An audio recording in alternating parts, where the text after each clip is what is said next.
আজকে আমি বানাবো চিংড়ি মাছ দিয়ে মিক্স সবজি।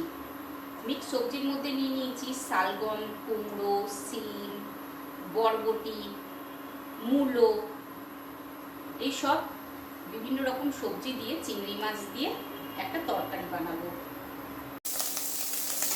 চিংড়ি মাছগুলো আমার ভাজা হয়ে গেছে, এবার আমি নামিয়ে নেব। প্রথমে আমি নিয়ে নিলাম, কড়াইয়ের মধ্যে দিয়ে দিলাম 5 ফোড়ন, 2টো কাঁচা লঙ্কা।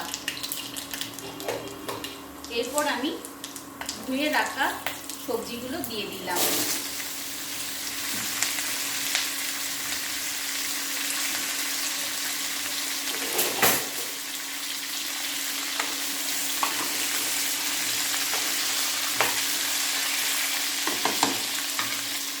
ঢাকা দিয়ে দিলাম।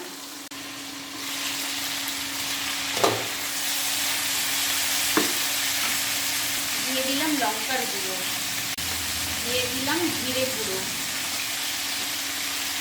দিয়ে দিলাম ধনে গুঁড়ো, দিলাম হলুদ গুঁড়ো, সামান্য পরিমাণে কাশ্মীরি লঙ্কা গুঁড়ো, স্বাদ মতো নুন। এবার আমি ভালোভাবে নাড়িয়ে নেব।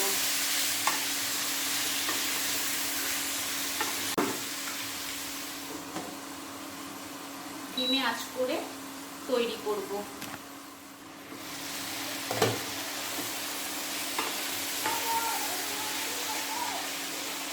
আর একটু সবজিগুলো গলবে,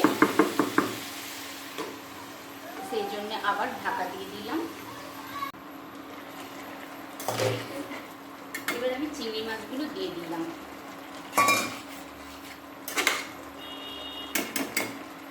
ঢাকা দিয়ে দিলাম।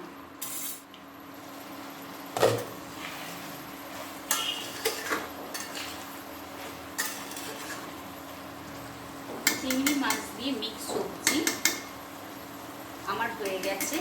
এবার আমি ধনেপাতা ছড়িয়ে নামিয়ে নেব।